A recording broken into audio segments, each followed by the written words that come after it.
Hey, thank you. Oh, first of all, we made it. We made it through 2020. We made it through that endurance test that we didn't know we signed up for. It's like we were going about a year, and then we all got transported to hell, and hell was like, hey, you just gotta do this academic decathlon here in hell. Gotta do this endurance test. Have fun. But I have to thank you all, and I hope this comes across as genuine, you know? Like, because if I had a nickel for every time I meant something genuine and people took it otherwise, because the situation is and was, I'm a person on YouTube who talks about movies, generally speaking, new movies, and I talk about these new movies on my channel. That's what I do.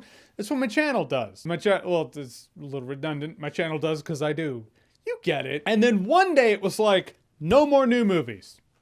Have fun. And that's not even a specifically me thing or YouTube thing. A lot of people ran into that. A lot of people ran into what am I gonna do in 2020? So the situation as it was for me in my corner of reality was, well, people are either gonna come and hear me talk about whatever because they like seeing my face and hearing my voice talk about what I want to talk about, or they come for information about new movies and my channel's just gonna choke and die. And my channel survived 2020 because you all apparently just like coming here in hearing me talk about things I like talking about. I mean, not everybody, sure, there's a number of people who come for information on the new movie releases, but there's a solid number of you who came back. You kept coming back to my channel and clicking on my videos because whatever your reason, that's why I just have to thank you all. And I think that's important. I think it's important for people to recognize when they should thank people and thank people. Like if I didn't give you a thank you at the end of this year for keeping my channel alive, I just wouldn't feel right about it. I'd feel like a shit. Again, take that in the sincerest way possible. My channel is still alive because of you. And I go on to 2021 because of you. And that's a fact. I know at this point in this time, I'd usually have a top 10 best movies of the year list and a top 10 worst movies of the year list, but the fact is, I didn't watch enough new content to do those videos. I mean, I just didn't. When I think of the top 10 best movies of the year, I'm like, yeah, Speed was great. So I have all these other videos in my head as the enjoyable videos I did this year, and it's just, let's all agree, it was just a weird, different year. I'm just completely unqualified to give my top 10 best and worst of the year list. So it's just, instead of those videos, you get a thank you. I feel like that's more important. However, let's reminisce on the year and the things that happened on my channel in the year and where I just kind of was mentally speaking when I did this and that. And first of all, I feel like I need to speak to my fellow type B personality types out there and maybe some type A folks who could better understand my fellow type B personality folks. Yeah, that was the hardest thing because in my channel, there's a rotation, but there's also a consistency. I know that every weekend there's going to be a new movie, like one movie minimum, 2 movies probably. So there's a couple videos that I know on a weekly basis I'm going to do, and that just kind of keeps the consistency going. It keeps the machine turning, and anything I want to do in between that I can do, but I can rely on that weekly momentum to happen because the universe just kind of says, hey, here are a couple of new movie releases, and I do reviews on those movie releases. But at a point in this year, nope, you no longer have that. You just kind of got to do it yourself. And that for me was hard. I know I come across as this go-getter. So I've heard. I heard I come across as a person with the plan, you know, like, oh, hey, yeah, we got the plan.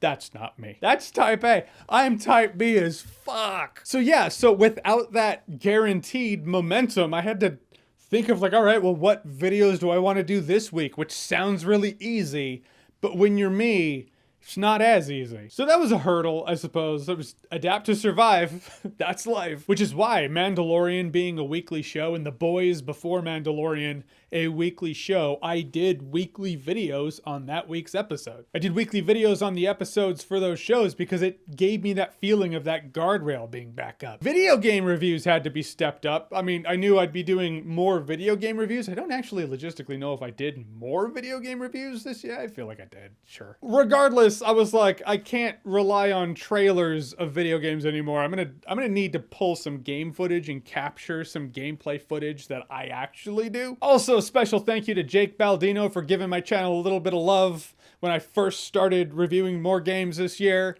You know, he was like, oh yeah, Jeremy Johns has been doing good. And, you know, he's a good dude. And he's just a genuine soul on YouTube, in this minefield of YouTube.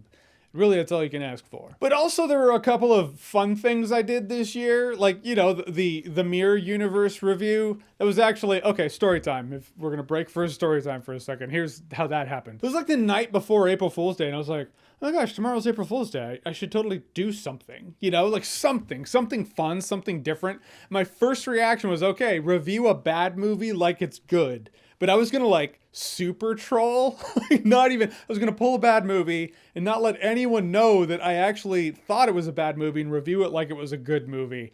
And then I was like, well, they have to know I'm bullshitting, because at that point, that's just credibility. I mean, there have been bad movies that I've given positive reviews for, but that's because I enjoyed myself in them. So there's still honesty there. If I just take a bad movie and say it's good, knowing it's bad, that's not a real representation of my headspace. So I didn't want anyone to walk away from that review going, oh hey, he actually thinks this is a good movie. Me being a Star Trek fan, okay, Mirror Universe. That was the logical thing. We'll have Mirror Universe Jeremy. And also me being a huge Twilight Zone fan. Twilight Zone's one of the best shows ever made. So is Star Trek The Next Generation. But Mirror Universe is from the original Star Trek and Deep Space Nine. Point is, okay, so the intro in this Rod Serling kind of way, though to this day, I don't know. I still don't have a definite answer as to whether or not I'm channeling Rod Serling or I'm channeling Carl Sagan. Probably both. So when I listen to it, sometimes I'm like Rod Serling, and other times I'm like Carl Sagan. I think the voice changes as I'm doing it. I don't know. I just go where my brain takes me. What can I say? And of course, you know, Batman and Robin, that's the logical choice. That's the easy, like, yeah, bad movie, and we'll say it's good. But then I was gonna obviously say it was good when it was bad. You know, like, oh, the acting is so great. And, you know, like, clearly it was gonna be fake. But then at the last moment, I got this neat idea to talk about the things in the movie in a positive light that could be argued to be positive. Like, you know, like the bat nipples on these suits, and they harken back, they throw back to old Greek gods, and that's the reason for the suits and the perfect body structure and the bat nipples, and that really brings it home. Like, that is the reason the bat nipples are on the bat suit. And so I got this more creative idea, I think it's a more interesting idea, to argue for Batman and Robin in a way that's legit. Like, the things that I talk about in that review in a positive light are actually things in the movie that you could argue to be positive. So I had fun with that. I'm glad you all had fun with that. And with the Duel of the Fates script, Star Wars Episode 9 Duel of the Fates script, when that hit, I had to revisit the Mirror Universe, which people are like, well, it's like a fake movie that you're reviewing, but it's not really. You know, it still is a script that I read. So it's like reviewing a book, I suppose. If I ever reviewed a book, it would probably be like that. You know, you still see the images in your head and you have the dialogue. So it's not like I made the whole thing up. The script is out there. Point is, in 2020, there were a couple of videos where things, you know, a little more creative. Kind of like October. I was like, all horror movies. Granted, I wanted to do them like 5 days a week, and I really underestimated life things that just happen outside of YouTube. Been doing this for over 11 years now. I guess I haven't gotten used to that. But still, I wanted to be a werewolf. I got werewolf gloves and contacts. The werewolf gloves sucked, so I returned those. I was like, oh, I'll do contacts. Contacts hurt my eyes. Feels like literally Satan's jizzing in your eyes. It's like, dude, 2020 is already hell. I don't need to feel hell in my eyes. So the contacts went away. But the point is, in October, it was just all horror movies. There was another Borat movie that came out. I was like, no, all horror movies. And yes, for those of you who caught it, that intro is totally from Altered Beast.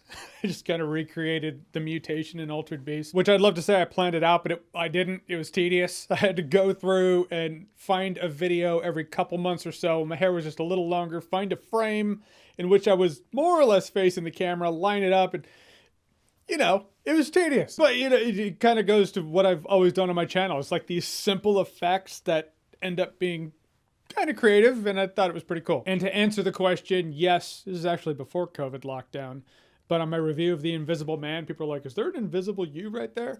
So the entire video, there's an invisible me. It's like 98% invisible. And it's there from the beginning of the video up through the rating. And then after the rating, I think I piss off. Also, there's this. Like all this. Suppose I should explain that. At first, you know, you couldn't get your hair cut because you couldn't. Lockdown and all that. So it's like, okay, I guess I don't get a haircut. And then I got a trim when they opened back up. And then I was like, I'll just keep it growing. It's like every time you think of 2020, you'll see my face. It's like a time capsule. I don't know. I was like, if there's a year to just grow everything out and see how it goes, it's this year. But also, because people always do that thing at the end of the year where it's like, oh, me at the beginning of the year, me at the end of the year. And it's like, you know, the beginning is a picture of Smeagol and then the end is a picture of Gollum. And, you know, they do that with fictional characters. But I was like, aha, I get to do it at the end of the year with actually me, like a picture of me actually at the beginning of 2020 and me actually at the end. Nailed it. I guess the joke's done. So now what? A joke that I actually haven't seen a lot of people doing this year? Oh, that would have been a waste of time. I'll be honest with you, like I could trim the beard. I'll probably keep the hair for a bit, you know, but trim the beard to be normal. Like I wanted to braid it like a Viking or something, you know, have the two on the side or the one in the middle. That's just taking too long. I figured if I got to do it by the end of the year, sweet. And if not, well, it just didn't work out. But first, all right, here we go. Here we go.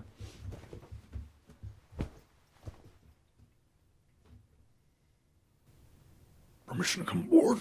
Well, I'll probably trim the beard to be a normal beard, keep the hair.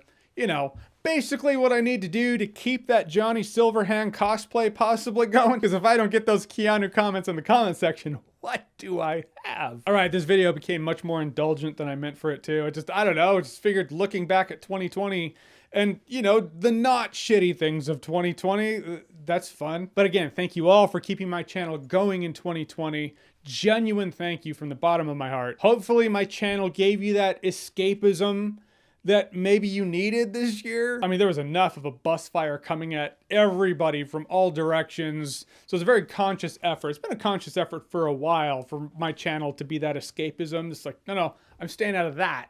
I'm talking movies and having fun, because maybe you need that. So this year, that was extremely important to keep that going. It'll probably be important next year too. As the logistics of this video are a little different than other videos, instead of saying, if you like what you've seen here and you want to see more, click right here to see more, I will simply quote the great Abraham Lincoln in saying, be excellent to each other and party on, dudes!